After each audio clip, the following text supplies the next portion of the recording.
चाहे इस जमाने के मिथिकल एनिमल्स हों या फिर हजारों साल पुरानी मिथोलॉजीज के खतरनाक तरीन मिथिकल क्रिएचर्स, ये सिर्फ इंसान के दिमाग तक नहीं थे बल्कि रियलिटी में इस दुनिया में घूमा करते थे।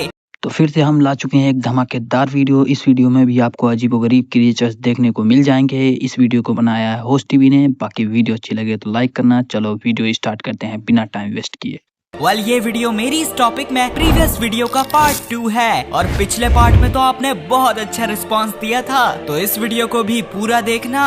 नंबर 7, फेनरियर। दोस्तों, नॉर्स मिथोलॉजी में एक फेनरियर नामी जायंट वुल्फ बहुत ज्यादा फेमस है और इसी मिथिकल वुल्फ के फिक्शनल वर्जन को आपने थॉर रैग्नारॉक मूवी में भी देखा होगा। खैर, फेनरियर के जैसी जायंट वुल्फ्स और भी कई मिथोलॉजीज में अपीयर हुई हैं। असल में आज से 10,000 साल पहले आइस एज के जमाने में आपको ये जायंट वुल्व्स जरूर देखने को मिलती। जी हाँ, यहाँ मैं बात कर रहा हूँ डायर वुल्व्स की। इन्हें इस दुनिया में इवॉल्व होने वाली सबसे बड़ी वुल्व्स की नस्ल बताया जाता है और कंपैरिजन के लिए ये modern day largest grey Wolves से 25% बड़ी होने के साथ साथ हर लिहाज से बेहतर थी। इसलिए तो डायर वुल्व्स आइस एज के बहुत से मेगाफोना का आसानी से शिकार किया करती थी। बहरहाल, जब आइस एज खत्म हो रही थी तो इनकी ज्यादातर डाइट का हिस्सा होने वाले मेगाफोना भी खत्म होने लग गए थे, जिसके नतीजे में डायर वुल्व्स भी एक्सटिंक्ट हो गयी। लेकिन इनके साथ कोएग्जिस्ट करने वाली ग्रे वुल्व्स आज भी जिंदा हैं, जिसकी वजह है ये छोटे एनिमल्स का शिकार करती हैं। Number 6, 4 tusk elephant. हिंदुइज्म में हमें कई बार 4 टस्क यानी 4 दांत वाले एलिफेंट्स का जिक्र देखने को मिला है, जैसे कि इंदिरा नामी डीडी की एरावत नामी सवारी। और यही नहीं बल्कि फेमस रामायण में भी ऐसे मिथिकल एलिफेंट्स का जिक्र आया है। दोस्तों, 23 से 2 मिलियन ईयर्स पहले जब मैग्लेडोन समंदर में घूम रही थी तो उस दौरान वाकई में जमीन में 4 दांत वाले गोम्फोथियर्स नामी एलिफेंट्स के रिलेटिव्स इस दुनिया में पाए जाते थे। माना जाता है ये अपने नीचे के दांतों को शवल की तरह इस्तेमाल करके आसानी से अपनी हर्बीवरस डाइट को कंप्लीट कर लिया करते थे। वैसे जिस दौरान गोम्फोथियर्स इस दुनिया में घूम रहे थे उस वक्त तक हम इंसान छोटे दिमाग वाले होमो इरेक्टस तक ही इवॉल्व हुए थे। इसलिए पॉसिबल है कि गोम्फोथियर्स के फॉसिल्स ने हिंदुइज्म के मिथोलॉजिकल एलिमेंट्स को इंस्पायर किया होगा। नंबर 5, मैपिनग्वारी। काफी सालों से अमेज़न जंगल में रहने वाले ट्राइबल लोग एक मैपिनग्वारी नामी मॉन्स्टर को देखते आ रहे हैं। ये लोग बताते हैं इस मॉन्स्टर की सिर्फ एक आंख है और पेट में माउथ है। साथ ही साथ इस मॉन्स्टर का काम अमेज़न जंगल को प्रोटेक्ट करना है। अब साइंटिस्ट्स के मुताबिक तो ये क्रिएचर सिर्फ मिथिकली है, लेकिन हम सब जानते हैं अमेज़न जंगल में आइस एज के टाइम वाकई में ग्राउंड स्लॉथ नामी एनिमल्स एक्सिस्ट किया करते थे और ये चलते भी मैपिनग्वारी मॉन्स्टर की तरह थे। साथ में इनका साइज एलिफेंट्स के जितना होता था और ये साइज तो मिथिकल मैपिनग्वारी से भी कुछ हद तक बड़ा है। खैर, हम ये भी जानते हैं कि आइस एज के खत्म होते होते और साथ में इंसानों की हंटिंग ने इन एनिमल्स को 11,000 साल पहले एक्सटिंक्ट कर दिया था। इसलिए शायद अमेज़ोनियन ट्राइबल लोग अपने बच्चों को ग्राउंड स्लॉथ की कहानियाँ सुनाते होंगे और उन्हीं हजारों सालों के कहानियों के सिलसिले में ग्राउंड स्लॉथ रियल एनिमल से मिथिकल मैपिनग्वारी क्रिएचर बन गए। या फिर ये भी हो सकता है कि अमेज़न जैसे अनएक्सप्लोर्ड जंगल में क्या पता ग्राउंड स्लॉथ आज भी घूम रहे हो। वैसे ग्राउंड स्लॉथ कैसे इस दुनिया में वापसी आएंगे इसका तो मैंने आपको अपनी इस वीडियो में बताया ही था। Number 4, Griffin. ग्रिफिन्स का जिक्र तो 5,000 साल पुरानी मेसोपोटामियन मिथोलॉजी से ही चलता आ रहा है और फिर मजीद ये तकरीबन हर मिथोलॉजी में अपीयर हुए। असल में शुरुआत से ही हम इंसानों का मानना है लायन जमीन के एनिमल्स के बादशाह हैं और वहीं ईगल आसमानों के एनिमल्स के बादशाह। इसलिए जब पुराने लोगों को सेराटॉप्सियन डायनासोर्स के फॉसिल्स पहली बार मिले तो इन्होंने इन्हें फौरन लायन ईगल का हाइब्रिड समझकर ग्रिफिन जैसे मिथिकल क्रिएचर को इमेजिन कर लिया। लेकिन किसको पता था प्रेजेंट डे से सिर्फ 700 साल पहले इंसानियत से दूर न्यूजीलैंड में सच्ची के ग्रिफिन्स पाए जाते थे। जी हाँ, हास्ट ईगल्स नामी इस दुनिया की सबसे बड़ी और खतरनाक तरीन ईगल की स्पीशीज किसी ग्रिफिन से कम नहीं थी। और तो और ये जाइंट ईगल्स इस दुनिया के टॉलेस्ट बर्ड्स मोआ का शिकार किया करते थे। वैसे मोआ का वेट अराउंड 250 केजी था और वहीं एवरेज इंसान का वेट 60 केजी होता है। इसलिए हास्ट ईगल को इंसानों का शिकार करने में कुछ खास प्रॉब्लम नहीं होती।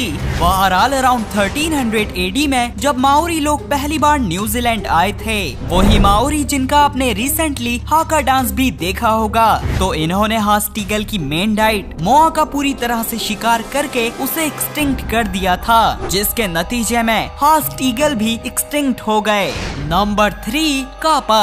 दोस्तों, अगर आपने भी अपने बचपन में डोरेमोन कार्टून देखा है तो आपको याद होगा हमें इसमें कई बार कापा नामी मिस्टीरियस क्रिएचर दिखाया गया है। वेल, कापा रियलिटी में जापानीज मिथोलॉजी का हिस्सा है। जापानीज लोगों के मुताबिक ये मिथिकल क्रिएचर किसी जाइंट टर्टल की तरह दिखाई देता है और इसका पसंदीदा काम बच्चों को किडनैप करना और इंसानों को पानी में डुबोकर कच्चा खाना है। वेल, अगर डायनासोर्स के जमाने में एग्जिस्ट करने वाला आर्केलॉन नामी कापा जैसा टर्टल अभी जिंदा होता तो शायद ये इंसानों के साथ कापा वाला ही हाल करता, जिसकी वजह ये है कि आर्केलॉन इस दुनिया में डिस्कवर होने वाली अब तक की सबसे बड़ी टर्टल्स की नस्ल है, जिनका साइज 15 फीट तक होता था।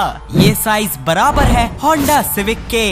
वैसे आर्केलॉन की डाइट मॉडर्न डे टर्टल्स की तरह ओमनीवरस थी और अजीब बात तो यह है कि इन टर्टल्स की भी कापा की तरह एक बड़ी सी चोंच हुआ करती थी, जिसका काम सख्त एनिमल्स के शेल को तोड़ना था। Number 2, bloop. अराउंड 1997 में इस दुनिया के लार्जेस्ट पैसिफिक ओशन से ये साउंड डिटेक्ट किया गया था।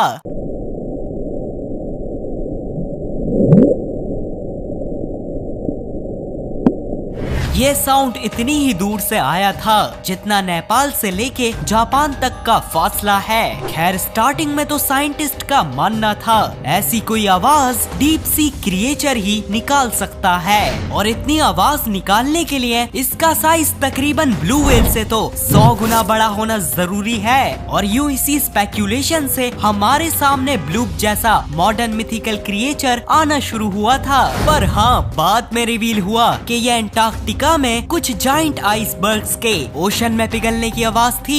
वैसे ताज्जुब की बात नहीं होगी अगर फ्यूचर में 95% अनएक्सप्लोर्ड ओशन से कोई ब्लूप जैसा क्रिएचर डिस्कवर हो जाए, क्योंकि जोरासिक पीरियड में लीडसिक्थिस नामी इस दुनिया की सबसे बड़ी फिश पाई जाती थी, जो अपना 40,000 दांतों से भरा मुंह खोलती थी तो बिल्कुल किसी मिथिकल ब्लूप की तरह दिखाई देती थी। और तो और हम इंसान इसके साइज के सामने किसी मजाक से कम नहीं थे। वैसे लीडसिक्थिस कोई शिकारी फिश नहीं थी, बल्कि बर्लिन व्हेल्स की तरह फिल्टर फीडर्स थी।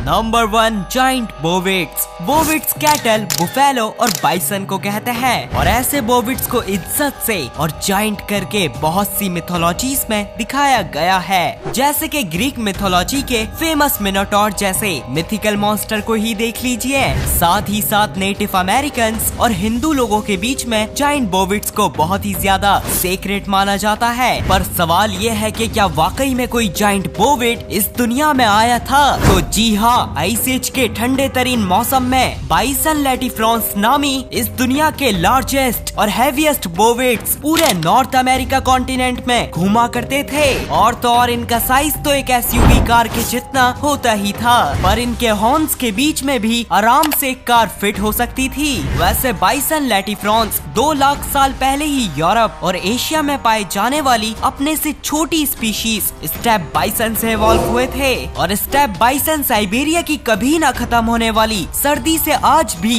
डिस्कवर होते रहते हैं। वेल, बाइसन लैटिफ्रॉन्स अपने एंसेस्टर्स स्टेप बाइसन के साथ साथ आइस एज के खत्म होने और ह्यूमन हंटिंग की वजह से इस दुनिया से एक्सटिंक्ट हो गए थे।